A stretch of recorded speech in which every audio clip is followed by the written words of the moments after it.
السلام علیکم ناظرین و سامعین، آپ سن رہے ہیں ہمارا خصوصی پوڈ کاسٹ۔ میں ہوں آپ کا میزبان مفتی حسان۔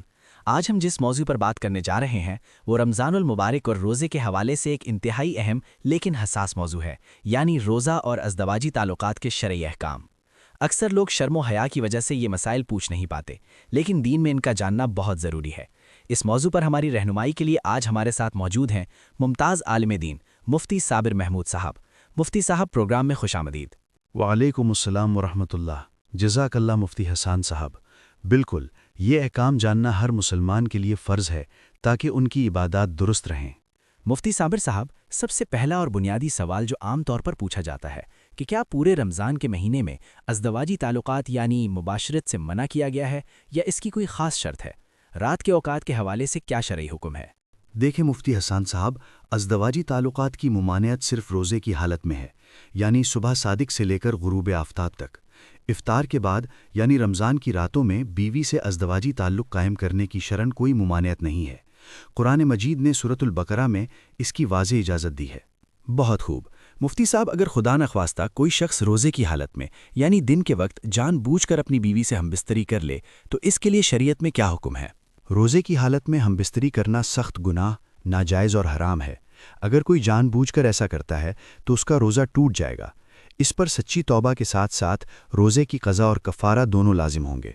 کفارہ یہ ہے کہ مسلسل بلا ناغہ 60 روزے رکھے جائیں، اور اگر کسی شرعی عذر یا بیماری کی وجہ سے 60 روزے رکھنے کی استطاعت نہ ہو تو 60 مسکینوں کو 2 وقت کا کھانا کھلانا یا ان کو صدقۃ الفطر کے برابر رقم ادا کرنا لازم ہوگا۔ بہت اہم۔ اور کیا یہ کفارہ میاں اور بیوی دونوں پر الگ الگ لازم ہوگا؟ جی، اگر بیوی بھی اس عمل میں اپنی مرضی سے راضی تھی تو دونوں پر الگ الگ قضا اور کفارہ لازم ہوگا۔ لیکن اگر شوہر نے بیوی کے ساتھ زبردستی کی ہے یعنی بیوی مجبور تھی تو ایسی صورت میں بیوی کا روزہ تو ٹوٹ جائے گا اور اس پر صرف قضا لازم ہوگی، لیکن کفارہ صرف شوہر پر ہوگا۔ ایک بات اور ذہن میں رکھنی چاہیے کہ روزہ ٹوٹنے کے بعد بھی دن کا باقی حصہ کھانے پینے سے پرہیز کرنا اور رمضان کے تقدس کا خیال رکھنا ضروری ہے۔ بالکل صحیح۔ اچھا مفتی صاحب، انسان نسیان کا پتلا ہے۔ اگر کسی کو روزہ بالکل یاد ہی نہ رہے اور بھولے سے وہ ازدواجی تعلق قائم کر لے تو پھر کیا حکم ہے؟ شریعت بڑی آسان ہے۔ اگر روزے دار کو اپنا روزہ بالکل یاد نہ ہو اور اس بھول کی حالت میں ہم بستری ہو جائے تو اس کا روزہ نہیں ٹوٹے گا اور اس پر کوئی قضا یا کفارہ لازم نہیں ہوگا۔ سبحان اللہ۔ مفتی صاحب، روزے کی حالت میں میاں بیوی کا ایک دوسرے سے لپٹ کر سونا یا بوس و کنار کرنے کے حوالے سے شریعت کیا کہتی ہے؟ اس میں تفصیل ہے۔ اگر کسی کو اپنے نفس پر مکمل قابو ہو اور یہ یقین ہو کہ وہ انزال یا جماع کی طرف نہیں جائے گا تو روزے کی حالت میں بوس و کنار کرنا یا کپڑوں کے ساتھ لپٹ کر سونا جائز ہے۔ لیکن اگر خود پر قابو نہ ہونے کا اندیشہ ہو اور شہوت غالب آنے کا خطرہ ہو تو پھر یہ عمل مکروہ ہے، اور مکمل برہنہ ہو کر لپٹنا تو ہر صورت میں مطلقاً مکروہ ہے۔ اور اگر بوس و کنار کے دوران کچھ بے احتیاطی ہو جائے تو روزے پر کیا اثر پڑے گا؟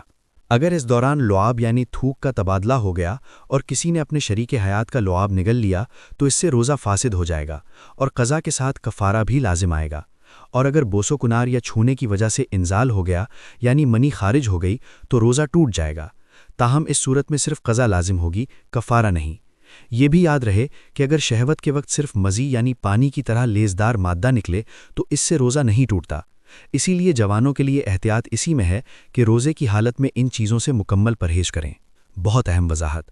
آخری سوال مفتی صاحب، اگر کسی شخص سے رمضان میں روزے کی حالت میں ہمبستری کا گناہ ایک سے زیادہ بار ہو جائے، مثلاً ایک ہی رمضان کے مختلف روزوں میں یہ عمل کیا، تو کفارے کا کیا طریقہ ہوگا؟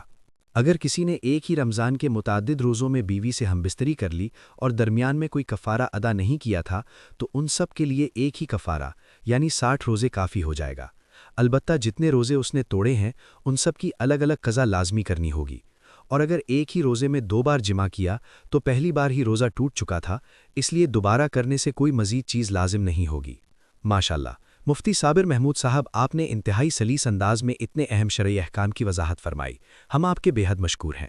ناظرین، امید ہے کہ آج کے اس پوڈ کاسٹ سے آپ کو روزے اور ازدواجی تعلقات کے حوالے سے اپنے بہت سے سوالات کے جوابات مل گئے ہوں گے۔ روزے کا اصل مقصد تقویٰ کا حصول ہے، اس لیے ان تمام حدود کی پاسداری ہمارے لیے ضروری ہے۔ اپنے میزبان مفتی حسان کو اجازت دیجیے۔ اللہ حافظ۔